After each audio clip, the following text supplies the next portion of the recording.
I'm pessimistic. I think that the huge problem is basically, well, human greed for power and money. That if we don't reset, humanity in the future is in huge question.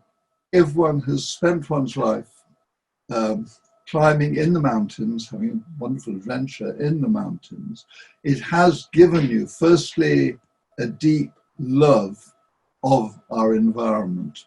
And it gives us a deep, very direct understanding of the environment, of the effects of the clouds, effects of weather patterns, the effects of avalanches, changing weather, and so on.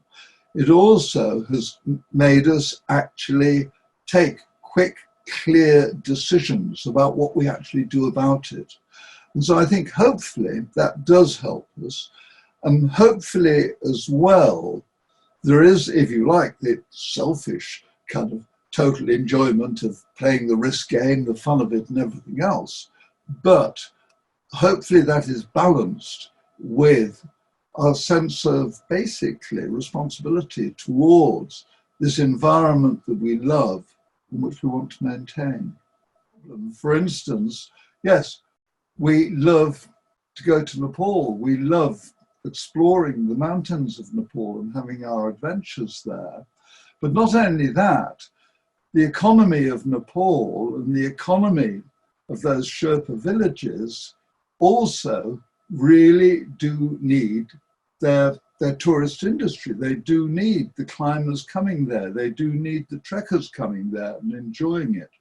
So one's got to find some way of getting a balance between all these different needs and the needs of a country like Nepal, which does depend on the industry and therefore depends on people flying to Nepal. And somehow, as a world community, we've got to find a way of balancing that out. But I think as far as what the cutting edge climbers are doing, and they're amazingly, once again, they're pushing the limits further and further. And interestingly, they're doing it in ways that actually make less and less kind of impact on the environment. Your cutting edge climbers, it's a solo ascent or a two-person ascent of a huge face in the Himalayas, an 8,000 meter peak and so on.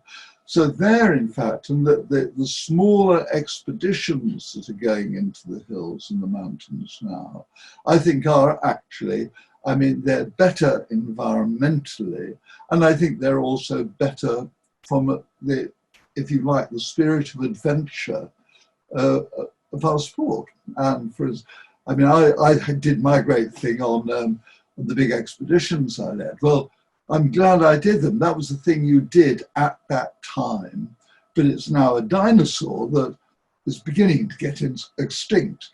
And the modern climbers, I think, are much, much more aware of their environment and of the impact they're making.